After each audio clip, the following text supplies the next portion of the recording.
Hello everybody, myself Aryan Shukla. Welcome to Shukla learning point. तो यार आज से हम स्टार्ट करने वाले हैं क्लास 10th के मैथ्स को। और आज मैंने चैप्टर लिया है chapter 1 which is real numbers. ठीक है, तो सबसे पहले मैं आपको इंट्रोडक्शन देने जा रहा हूँ इस वीडियो में, और फिर उसके बाद टॉपिक वाइज अपन चलते चलेंगे और पूरे चैप्टर को कवर कर लेंगे। तो चलो यार वीडियो को स्टार्ट करते हैं।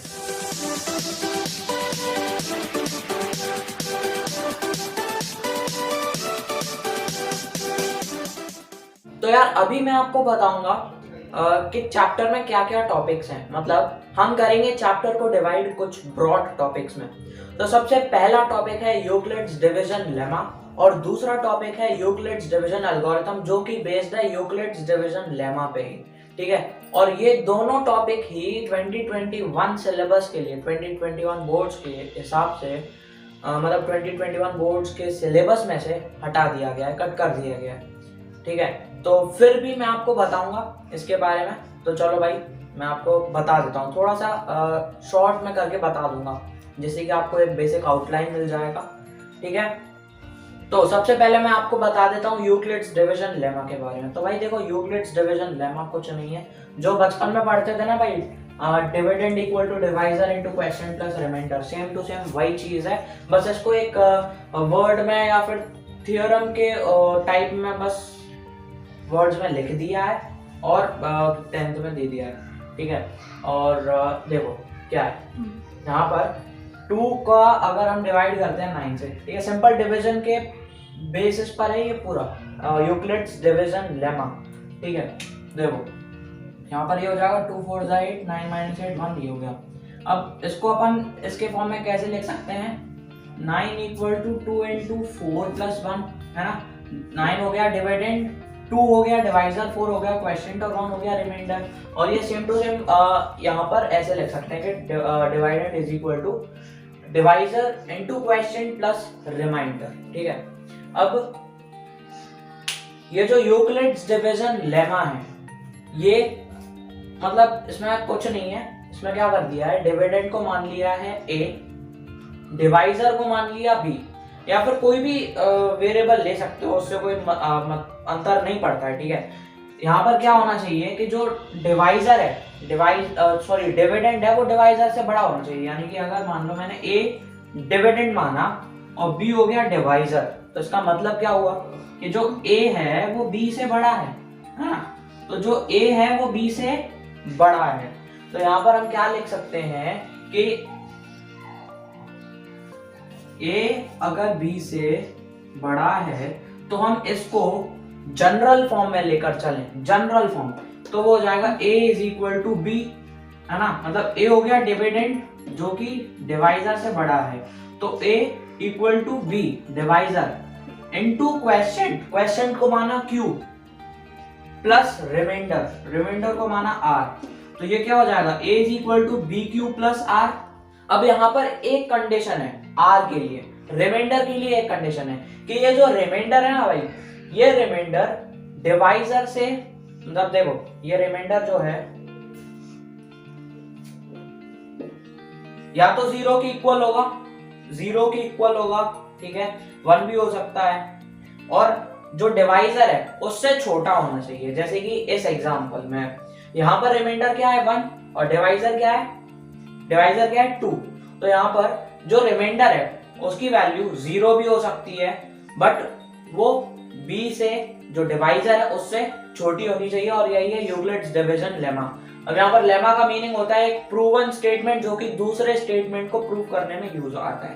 ठीक है, लेमा का मतलब होता है proven statement which is used to prove another statement, यही भाई एनसीईआरटी में दिया है। तो ये है यूक्लिड्स डिवीजन लेमा। अब जो यूक्लिड्स डिवीजन एल्गोरिथम है ना भाई, वो इसका एप्लीकेशन है। एल्गोरिथम का मतलब होता है कि किसी भी क्वेश्चन को या किसी भी क्वेश्चन को सॉल्व करने का जो प्रोसीजर है, उस पूरे प्रोसीजर को बोलेंगे एल्गोरिथम। ठीक है, यानी कि जैसे मैंने इस क्वेश्चन को सॉल्व करने के लिए मेरे को जितने भी स्टेप्स लगे वो पूरा हो जाएगा एल्गोरिथम, वो सारे स्टेप्स मिलाकर एल्गोरिथम बनाएंगे। तो ये हो गया एल्गोरिथम का मतलब। अब जो यूक्लिड्स डिवीजन एल्गोरिथम है, वो मतलब वो उसका यूज है HCF फाइंड करने के लिए। HCF फाइंड करने के लिए हम उसका यूज बताया गया NCERT में, तो वो मैं अभी आपको बता देता हूँ। हाँ, तो Euclid's division algorithm highest common factor find करने के काम आता है किसी भी नंबर्स के लिए, ठीक है। तो सबसे पहले मतलब मैंने एग्जांपल लिया है छोटे नंबर्स का, ताकि जल्दी बता दूं क्योंकि ये कोर्स में नहीं आने वाला। एक आउटलाइन दे रहा हूँ मैं आपको ताकि आपको एक समझ में आ जाए कि भाई है क्या टॉपिक, ठीक है। तो यहाँ पर यूज करेंगे हम वही a is equal to B Q plus R, जहाँ पर जो आर की वैल्यू है वो या तो 0 हो सकती है या फिर डिवाइजर से होगी छोटी। तो यहाँ पर डिवाइडेंड क्या हो सकता है, 4 इज ग्रेटर देन 2, तो जो a की वैल्यू होगी वो क्या होगी 4, ठीक है। तो a की वैल्यू हो गई 4 और जो b की वैल्यू है, b की वैल्यू हो जाएगी 2, b की वैल्यू हो जाएगी 2। तो अब अगर मैं इसको a is equal to B Q plus R के फॉर्म में लिखना चाहूँ, इसमें यूक्लिड्स डिवीजन लेमा को अप्लाई करूँ मैं 4 और 2 में, जहां पर 4 इज ग्रेटर देन 2, तो क्या हो जाएगा 4 is equal to 2 into 2 plus 0, 2 into 2 plus 0। क्यों, देखो भाई 2 को अगर मैं 4 से डिवाइड करूंगा 2 2 जब 4 हो जाएगा और ये रिमाइंडर आ जाएगा 0। सो 2 डिवाइजर, और ये तो पहले ही पता था अपन को a की वैल्यू और b की वैल्यू, q की वैल्यू और r की वैल्यू अपन निकाल सकते हैं डिवाइड कर कर। तो 2 2 जा 4, 2 हो गया क्वेश्चन और 0 आ गया रिमाइंडर। अब इसमें यूक्लिड्स डिवीजन, यहाँ पर अपन ने क्या लगाया, यूक्लिड्स डिवीजन लेमा। ये पूरा स्टेप जो है HCF को फाइंड करने के लिए ये जो स्टेप्स लिख रहे हैं वो हो जाएगा यूक्लिड्स डिवीजन एल्गोरिथम, ठीक है, समझ में आई। अब देखो यहाँ पर क्या होता है कि इनमें अपन को तब तक ऐसे इसके फॉर्म में लिखते रहना है जब तक रिमाइंडर ना आ जाए 0। यानी कि अगर मान लो यहाँ पर रिमाइंडर 0 नहीं आता तो जो डिवाइजर था वो आ जाता नेक्स्ट डिविडेंड, और जो रिमाइंडर था वो हो जाता नेक्स्ट डिवाइजर, ठीक है। ऐसे चलते जाता जब तक रिमाइंडर की वैल्यू ना आ जाए 0। भाई ऑब्वियस की बात है कि अगर भाई मैं यहाँ पर 2 को अगर मान लो मैं डिविडेंड ले लेता हूँ और 0 को ले लेता हूँ डिवाइजर, तो आंसर तो भाई 0 ही आना है ना, तो 0 पे स्टॉप होते हैं, ठीक है। और जो HCF है, फिर HCF कैसे फाइंड करेंगे, HCF होता है कि जिस स्टेप में रिमाइंडर की वैल्यू आ जाए 0, उस स्टेप का डिवाइजर हो जाएगा HCF, ठीक है। तो यानी कि इसका डिवाइजर है 2, तो इसका आंसर क्या हो गया, HCF ऑफ 2 4 2, ठीक है। तो इसका HCF जो है वो है 2, और ये है हमारा फाइनल आंसर, और ये है यूक्लिड्स डिवीजन एल्गोरिथम। उसके बाद जो थर्ड टॉपिक है हमारा इस चैप्टर में वो है फंडामेंटल थ्योरम ऑफ अरिथमेटिक। और इस फंडामेंटल थ्योरम ऑफ अरिथमेटिक में क्वेश्चंस कुछ ऐसे ही टाइप के आते हैं, HCF और LCM फाइंड करने को दे देंगे प्राइम फैक्टराइजेशन मेथड से, और भी अलग अलग टाइप के क्वेश्चंस जो कि हम भाई डिस्कवर करेंगे आगे आने वाली वीडियोस में, ठीक है। और भाई नेक्स्ट वीडियो भी इसी के ऊपर ही होने वाली है, फंडामेंटल थ्योरम ऑफ अरिथमेटिक, ठीक है। तो अगली वीडियो में आपको पता पड़ जाएगा फंडामेंटल थ्योरम ऑफ अरिथमेटिक के बारे में। उसके बाद लास्ट टॉपिक्स है revisiting irrational numbers and rational numbers. मतलब जो रिविजिटिंग इरैशनल नंबर्स है उसमें कुछ नहीं है भाई, कोई इरैशनल नंबर आपको दे दिया जाएगा, फिर आपको प्रूव करना है कि वो इरैशनल नंबर है। और जो रिविजिटिंग रैशनल नंबर है उसमें कुछ नहीं है, उसके डेसिमल एक्सपेंशंस के बारे में दिया गया है जो कि हम पहले से ही जानते हैं, कोई नई चीज नहीं है, बस थोड़ा सा आपको एक चीज याद रखनी पड़ेगी जो कि मैं आपको बता दूंगा। तो ये था चैप्टर का इंट्रोडक्शन, और चैप्टर है बहुत ही इजी, आपको केवल भाई 3 टॉपिक्स करने हैं बोर्ड्स के लिए, fundamental theorem of arithmetic, revisiting rational numbers and irrational numbers, बस खत्म चैप्टर, ठीक है। तो अब मैं आपको बता देता हूँ भाई चैप्टर के नेम के बारे में। चैप्टर का नेम है रियल नंबर। अब रियल नंबर का मतलब समझने के लिए आपको कुछ नंबर्स के बारे में समझना पड़ेगा, फिर आप अपने आप रियल नंबर के बारे में समझ जाओगे, ठीक है। तो मैं आपको नंबर्स के बारे में बता देता हूँ, स्टार्ट करते हैं। सबसे पहले है नेचुरल नंबर्स। भाई ये सब आपको पता होगा, जस्ट रिवाइज कर लेता फटाफट से। नेचुरल नंबर्स होते हैं 1 से लेकर 2 1 2 3 एंड सो ऑन, ठीक है। तो ये सारे नेचुरल नंबर्स। फिर आ जाएंगे होल नंबर्स। अब इन सारे मतलब नेचुरल नंबर्स में बस 0 ऐड कर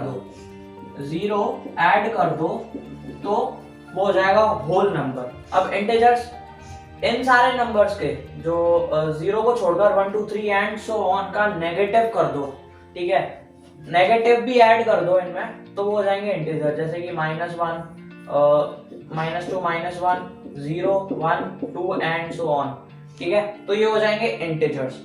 अब रैशनल नंबर, रैशनल नंबर क्या होता है? रैशनल नंबर वो नंबर जो कि रिप्रेजेंट किया जा सके p/q के फॉर्म में, p/q, p/q के फॉर्म में। और एक बात और ध्यान रखने के लिए ये है कि जो p और q हैं वो इंटीजर्स होने चाहिए और p और q होने चाहिए को-प्राइम्स।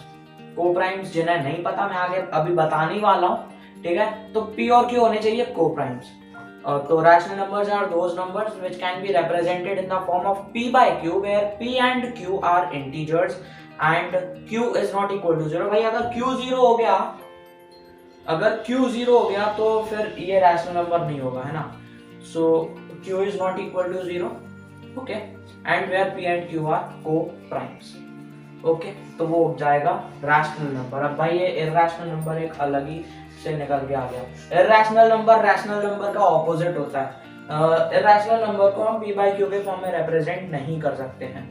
तो अगर उनका डेसिमल एक्सपेंशन निकालोगे तो वो होगा नॉन टर्मिनेटिंग और नॉन रिपीटिंग, यानी कि वो रुकेगा नहीं, डेसिमल एक्सपेंशन चलते जाएगा, बढ़ते जाएगा, और वो मतलब रिपीटिंग भी नहीं होता, मतलब एक ही डिजिट बार बार रिपीट नहीं होगी, अलग अलग डिजिट्स आ जाएंगी, मतलब multiple number of digits can come, ठीक है, in the decimal expansion of rational number.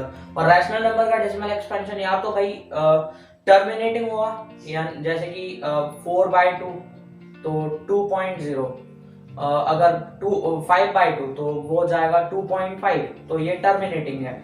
और दूसरा होगा नॉन टर्मिनेटिंग रिपीटिंग, यानी कि वो रुकेगा नहीं लेकिन जो same number of digit repeat होते रहेंगे, ठीक है। तो मतलब रैशनल नंबर और इरैशनल नंबर दोनों एक दूसरे के ऑपोजिट है।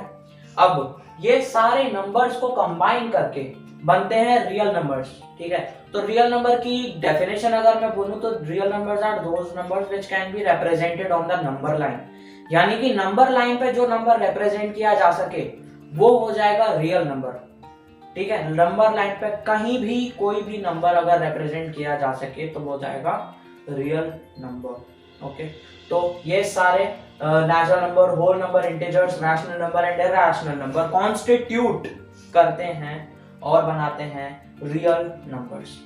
तो ये हो गया नंबर्स के बारे में। अब मैं आपको 3 नंबर्स के बारे में और बताने जा रहा हूँ, 3 type of number, composite number, prime number, coprime number. जिन्हें नहीं पता उनको बता देता हूँ, और जिन्हें पता है तो बहुत अच्छी बात है। तो अब पढ़ते हैं प्राइम नंबर्स के बारे में। प्राइम नंबर्स क्या होते हैं? These are numbers which have exactly 2 factors. Only 2 factor Jin numbers के हो वो जाएंगे प्राइम नंबर। जैसे एग्जाम्पल है 2 3 5 7 11। देखो 2 का फैक्टर क्या है? 2 के फैक्टर क्या है? 1 और 2, एग्जैक्टली 2 फैक्टर। ऐसे 3 के 1 और 3, एग्जैक्टली 2 फैक्टर्स ही हैं। तो जिन नंबर के एग्जैक्टली 2 फैक्टर्स हो वो जाएंगे प्राइम नंबर। तो इन दोनों फैक्टर में क्या होगा? एक तो 1 होगा, जो भी प्राइम नंबर होगा उनका फैक्टर में एक तो 1 होगा और एक वो खुद ही, ठीक है। जैसे कि 2 है, 2 का एक हो गया फैक्टर 1 और वो खुद 2, ठीक है। तो ये होगा prime number. Prime numbers are those numbers which have exactly 2 factors, one of the factor is 1 and the other one is the number itself, okay। Now next type of number is composite number। composite number क्या होता है?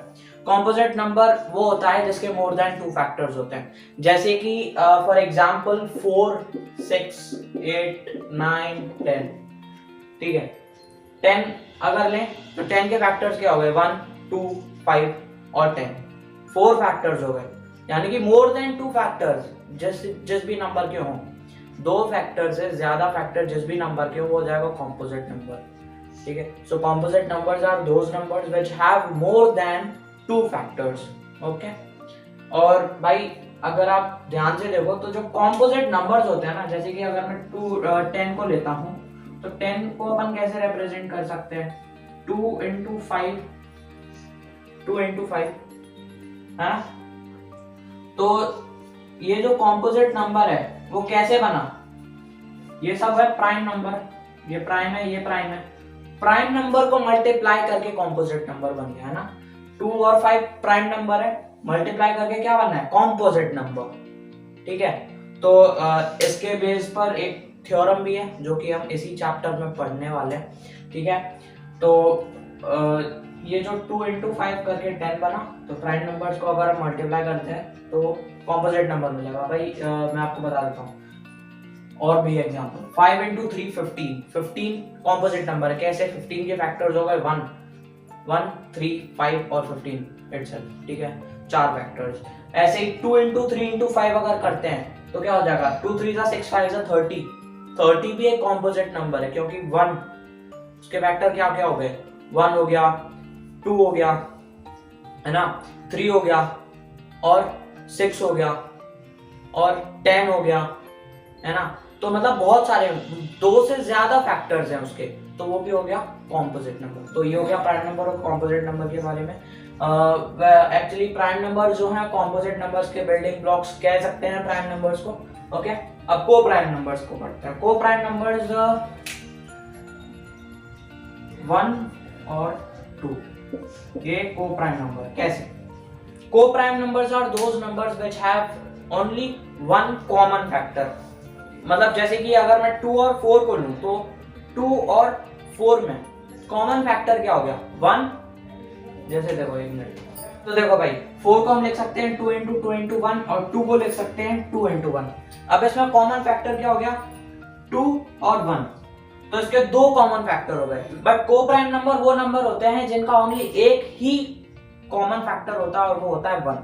जैसे कि 1 और 2, 1 और 2 में only एक common factor है जो कि है 1, तो ये होगा coprime number. Coprime numbers are those numbers which have exactly one factor, one common factor which is 1। तो यार आज के लिए सिर्फ इतना ही। अब अगर आपको आज की ये वाली वीडियो अच्छी लगी हो तो फटाफट से इस वीडियो जाके लाइक कर दो। जो भी बंदा चैनल पर नया हो चैनल को सब्सक्राइब करो। वो जो लाल वाला बटन है उसके साथ तुम रियल नंबर्स की तरह रियल हो, ताकि तुम्हें भी और मतलब कहीं भी रिप्रेजेंट किया जा सके या फिर नहीं, मुझे नहीं पता, बस क्लिक हो जाना चाहिए। वीडियो को शेयर भी कर देना। कोई भी डाउट्स हो कमेंट बॉक्स में जाके बता देना और प्रेम से कहो राधे राधे।